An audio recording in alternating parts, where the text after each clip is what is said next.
2022년 3월 7일 선목교회 큐티 방송입니다.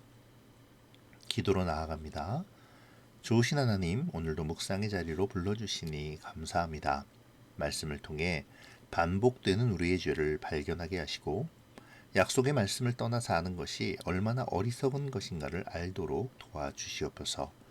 함께하여 주시기를 바라오며 예수님의 이름으로 기도합니다. 아멘. 오늘 말씀은 창세기 20장 1절부터 18절입니다. 아브라함이 거기서 네게부 땅으로 옮겨가 가데스와 술 사이 그랄에 거류하며 그의 아내 사라를 자기 누이라 하였으므로 그랄 왕 아비멜렉이 사람을 보내어 사라를 데려갔더니 그 밤에 하나님이 아비멜렉에게 현몽하시고 그에게 이르시되 내가 데려간 이 여인으로 말미암아 내가 죽으리라.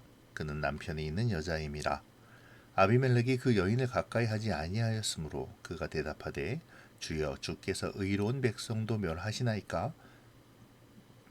그가 나에게 이는 내 누이라고 하지 아니하였나이까? 그 여인도 그는 내 오라비라 하였사오니 나는 온전한 마음과 깨끗한 손으로 이렇게 하였나이다.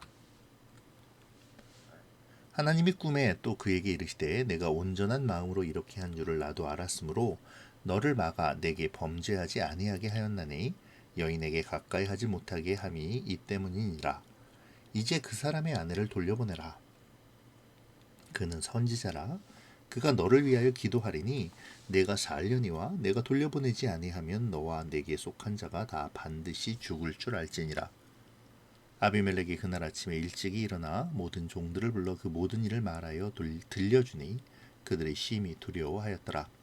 아비멜렉이 아브라함을 불러서 그에게 이르되 내가 어찌하여 우리에게 이렇게 하느냐? 내가 무슨 죄를 내게 범하였기에 내가 나와 내 나라가 큰 죄에 빠질 뻔하게 하였느냐? 내가 합당하지 아니한 일을 내게 행하였도다 하고 아비멜렉이 또 아브라함에게 이르되 내가 무슨 뜻으로 이렇게 하였느냐? 아브라함이 이르되 이곳에서는 하나님을 두려워함이 없으니 내 아내로 말미암아 사람들이 나를 죽일까 생각하였으며 또 그는 정말로 나의 이복 누이로서 내 아내가 되었음이니라. 하나님이 나를 내 아버지의 집을 떠나 두루 다니게 하실 때에 내가 아내에게 말하기를 이후로 우리의 가는 곳마다 그대는 나를 그대의 오라비라 하라. 이것이 그대가 내게 베풀 은혜라 하였노라. 아비멜렉이 양과 소와 종들을 이끌어 아브라함에게 주고 그의 아내 사라도 그에게 돌려보내고 아브라함에게 이르되 내 땅이 내 앞에 있으니 내가 보기에 좋은 데로 거주하라 하고 사라에게 이르되 내가 은천계를 내 오라비에게 주어서 그것으로 너와 함께한 여러 사람 앞에서 내 수치를 가리게 하였노니 내 일이 다 해결되었느니라. 아브라함이 하나님께 기도하매 하나님이 아비멜렉과 그의 아내와 여종을 치료하사 출산하게 하셨으니 여호와께서 이왕에 아브라함의 아내 사라의 일로 아비멜렉의 집의 모든 태를 닫으셨음이더라. 아멘.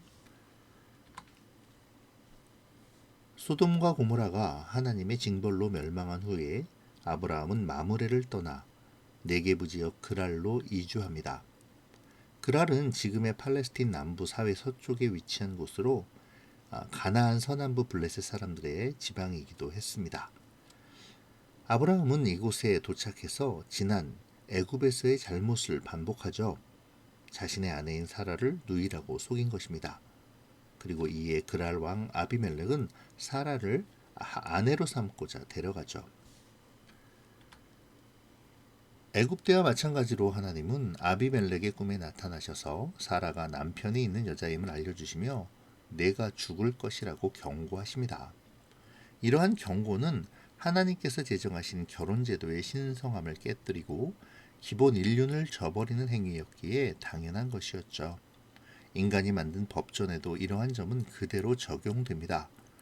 고대의 함무라비 법전을 보면 결혼한 여자를 범하였을 경우 쌍방 모두 사형에 처하도록 규정되어 있음을 볼 수 있죠. 그러자 아비멜렉은 자신이 사라와 가까이 하지 않았으므로 자신이 하나님의 의에 반하지 않았음을 주장합니다.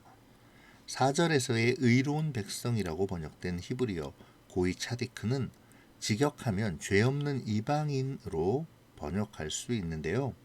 아비멜렉은 자신의 무죄함을 죄 없는 이방인이라는 단어를 사용하므로 하나님의 공의에 호소하고 있는 것이죠.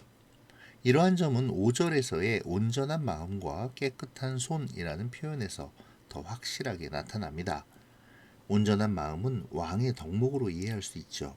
그러니까 아비멜렉은 자신이 왕으로서 사라를 범할 수도 있었는데 그렇게 하지 않았음을 하나님 앞에 강조하고 있는 것입니다. 이것은 당시의 문화와도 관계가 있는데요. 당시의 왕은 결혼하지 않은 여인 누구라도 데려와 후궁으로 삼을 수 있었습니다. 하지만 불행하게도 사라는 아브라함의 아내였고 아비멜렉은 해서는 안 되는 일을 하고 만 것이죠. 그래서 아비멜렉은 하나님께 사라가 아브라함의 아내라는 것을 몰랐으며 아브라함과 사라도 그 사실을 숨겼다고 말하는 것입니다. 그럼에도 하나님께서 현몽하실 때까지 사라를 범하지 않았다고 호소하고 있는 것이죠. 사실 이 온전한 마음이라는 표현은 주로 이스라엘의 위대한 신앙적인 영웅들에게 적용되는 말이었습니다. 그렇게 본다면 어찌 보면 오늘 말씀은 아비멜렉이 하나님께서 인정하시는 신앙적 영웅들과 마찬가지로 불의한 일을 하지 않는 그러한 사람임을 보여주고 있는 것인지도 모르겠습니다. 하나님은 아비멜렉의 마음을 아신다고 말씀하시며 그렇기에 하나님이 친히 아비멜렉이 범죄하지 못하도록 막으셨다고 밝히시죠. 그리고 사라를 아브라함에게 돌려보낼 것을 명하십니다. 사라를 돌려보내므로 생명을 보존하라고 경고하시죠. 날이 밝자 아비멜렉은 즉시로 신하들을 불러 하나님의 경고의 말씀을 전합니다. 그리고는 아브라함을 불러 책망하죠. 아브라함의 행한 일이 합당하지 않은 일이었음을 강하게 꾸짖습니다. 하나님의 선택받은 사람이 이방인에게 그 행실이 합당하지 못함을 책망받고 있는 것이죠.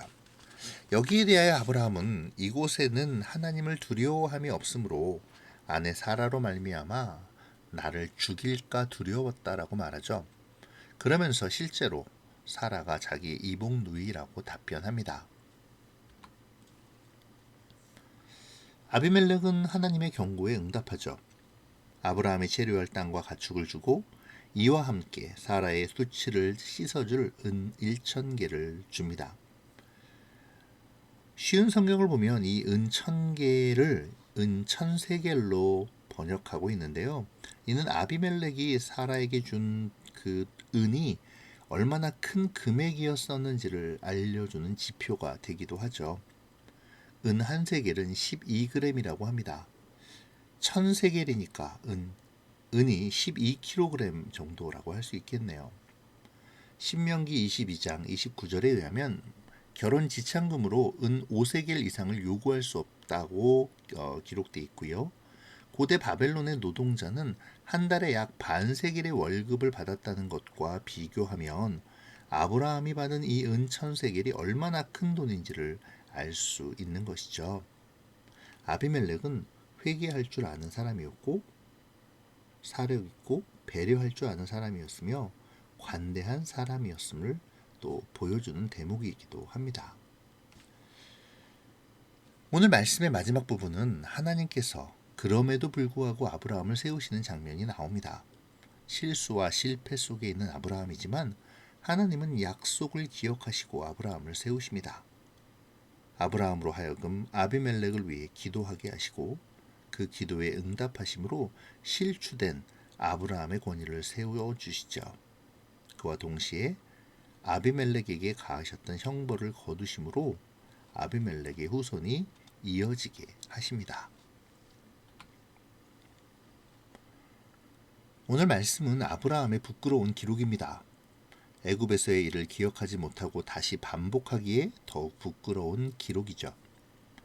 아브라함이 동일한 잘못을 다시 범하고 있는 것을 우리가 조금 더 자세히 들여다보면 그가 약속의 땅을 벗어날 때 일어나고 있음을 볼 수 있습니다. 아브라함이 왜 마므레를 떠나 그랄로 가게 되었는지는 확실하지 않습니다. 하지만 창세기 23장을 참조하면 아마도 당시의 헤브론 지역을 차지한 헷 족속으로부터의 안전을 도모하기 위함이었을 것입니다. 그렇다면 이해가 안 되는 것도 아니죠. 어쩔 수 없는 상황이었으니까요. 그런데요, 아브라함이 애굽으로 가서 위기를 자초한 이유도 어쩔 수 없는 이유 아니었던가요? 기근이라는 자연 재해로 말미암아 애굽으로 내려갔었습니다. 오늘 본문에서 그랄로 간 까닭 역시 전쟁과 침략을 피하기 위해서였죠. 이 어쩔 수 없는 상황 속에서 아브라함은 자신의 신앙의 위기를 맞게 되고 여지없이 넘어집니다. 그렇다면 이 두 사건을 통해서 성경이 말씀해 주시는 것은 확실하죠. 어떠한 이유에서든 하나님의 약속을 기억하지 못할 때 아무리 믿음의 사람이라 할지라도 반드시 시험과 어려움에 빠져서 범죄하게 된다는 것입니다.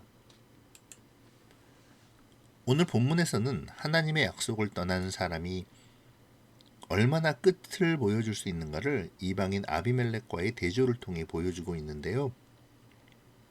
하나님의 경고를 받은 아비멜렉이 아브라함을 책망하며 합당치 않은 일을 행하였다라고 말하자, 이에 대하여 아브라함은 당신들이 하나님을 두려워하지 않으므로 나를 죽일까 두려웠다라고 변명하는 것이 바로 그 점이죠.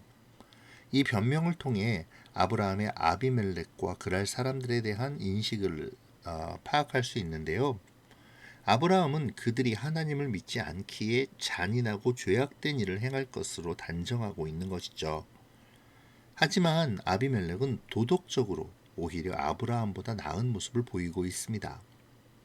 왕으로서 사라를 데려갔기에 사라를 취할 수도 있었지만 그는 하나님께서 꿈에 현몽하는 그 시간까지 사라를 범하지 않았습니다. 온전한 마음과 깨끗한 손을 지키고 있었죠. 하나님을 경외하였고 하나님의 말씀에 순종함을 보여줍니다. 오히려 아브라함이 해서는 안 될 일을 행하고 있죠. 하나님의 보호하시는 섭리와 손길을 불신하고 나아가 이웃을 실족해 하는 일을 범하고 있는 것입니다. 하마터면 이로 말미암아 아비멜렉이 하나님의 형벌을 받아 죽게 되었을 것입니다.